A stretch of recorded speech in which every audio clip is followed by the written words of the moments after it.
We made it through August, and that means it's time for another flip. Let me show you how I took these bits and bobs and made them into a weekly spread.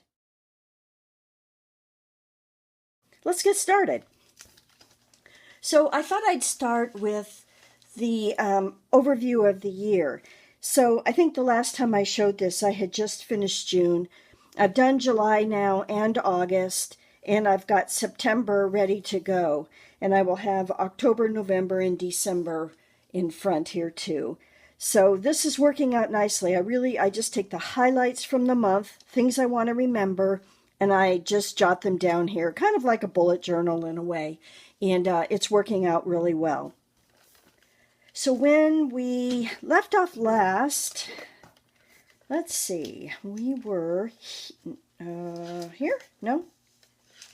We were here. So the month of August had just started, and I showed partially this page, and I think I've just added a few things. I told you about the transfer that I did on wax paper, and so that was this right here. And I don't think I added anything else to this page from when you've seen it, when you saw it last. So we moved to the next week, and this week was my husband's birthday, so it's kind of centered around that, and just a lot of cutouts, graphics, things like that, and a flip that I did. And this flip is made from a jelly print that I had done earlier in the year, and I just did it on regular copy paper, but it was kind of rough. And what I did, you know, the Liquitex that I've shown you guys before that I use on my cover, the Liquitex Gloss and Varnish. Let me get it so I can show it to you. So it's this, the Liquitex Gloss and Varnish. I really love this stuff, and it's getting kind of low. I put that on here, and it made it super smooth. It doesn't even feel...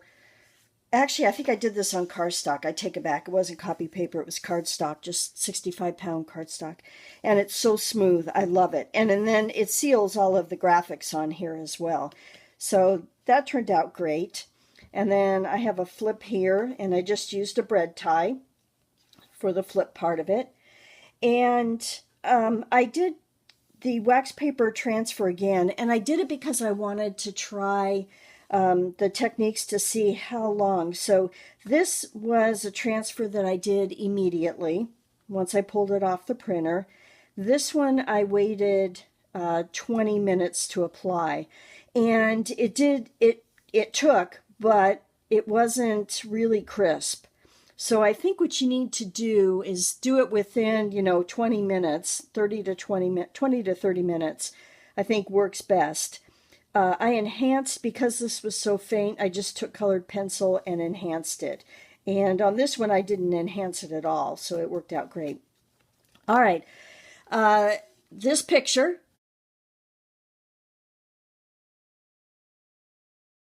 Remember I asked you guys to tell me what you thought about it. Well, I got a lot of good responses. I had already decided what I was going to do with it, but I ended up cutting out the carrots, and then I wove them together. So in and out, like that. Just wove them together and made a little pattern.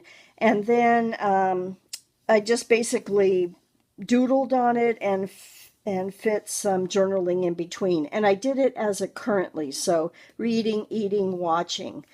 And I like how it turned out. I think even just someone gave me the suggestion to use this as journaling spots, and I think that would have been a great idea too. But that's what I ended up doing with it, and I like the way it turned out. And the other picture that I showed you guys, I have not used yet.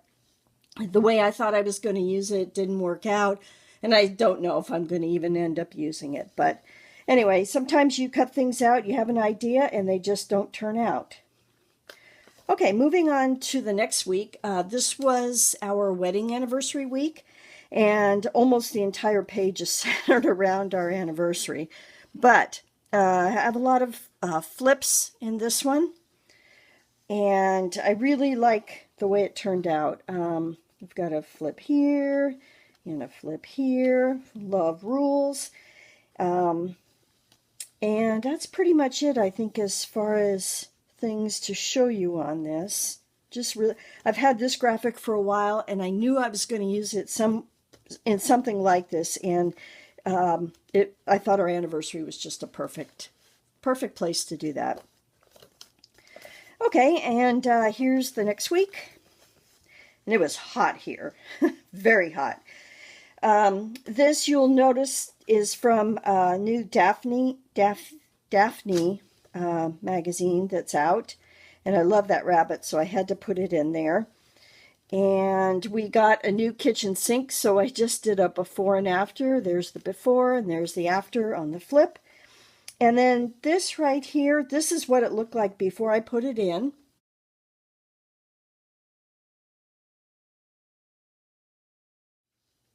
And then I turned it on its side and used it as a journaling spot. And this is kind of funny because this was a graphic that I had that I ended up cutting these out for something different. It was just a punch, and it was sitting on my desk, and I thought, I'm going to use that. Even with those holes like that, I liked it, and I just did a Make-A-Wish on there, and it turned out great. I'm happy with that. Here's the popcorn thing that you saw previously. This was just a leftover from it. I've got some rub-ons and some doodles. These are rub-ons and doodles all around. So there's that. And then this week, and let's see, on this week, I'm trying to think what there's a lot of doodling in this week. I don't know, this week I just felt like really drawing doodles. And so they're kind of just everywhere. And I really think that adds to the page.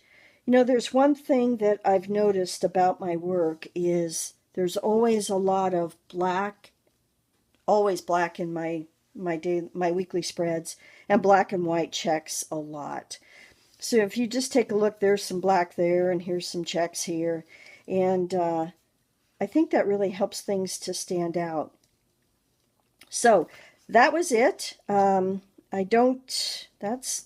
August is over. We're in the first couple days of September's on here.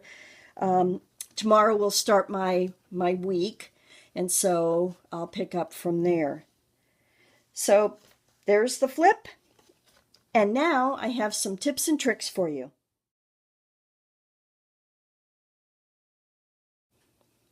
Okay, so one of the things that I wanted to show you on the tips and tricks is this giraffe. So he started like this, and I just cut him out, and I wanted to show you the power of just colored pencils. So here he was before, and here he is after, and all I did was just color him in with colored pencils. That was it. That's all it took to just kind of change his appearance and make him bright and just add a little something to it.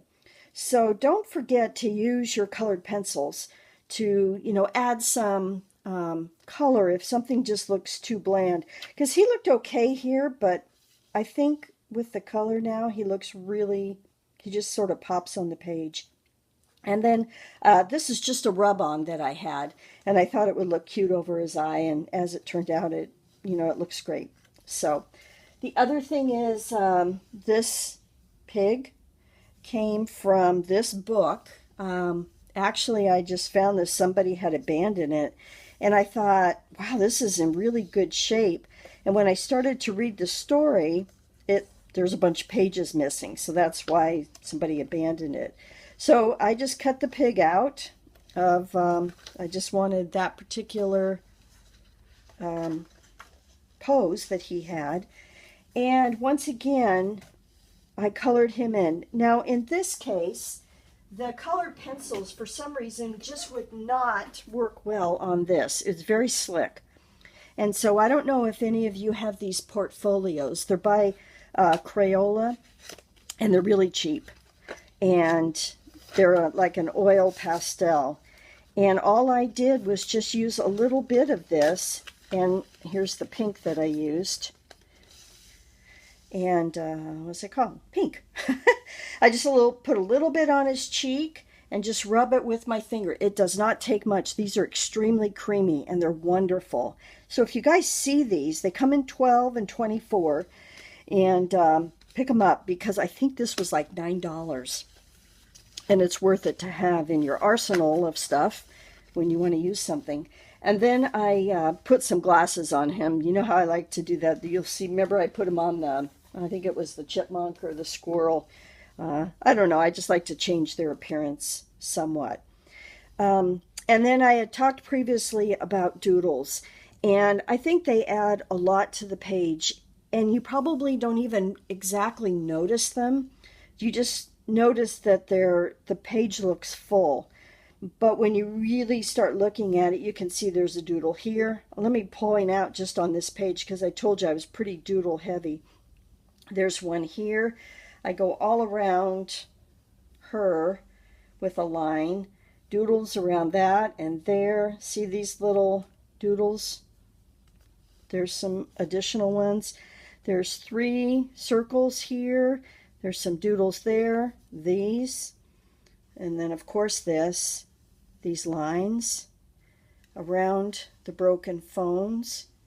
And then this was a rub-on. It's not actually a doodle, but it's a rub-on. And all those things together really help pull your piece together and make it stand out and look unique. And so I hope that helps you guys to, when you, I don't know, I try and keep white space, and every time I try and do that, I end up doodling in it.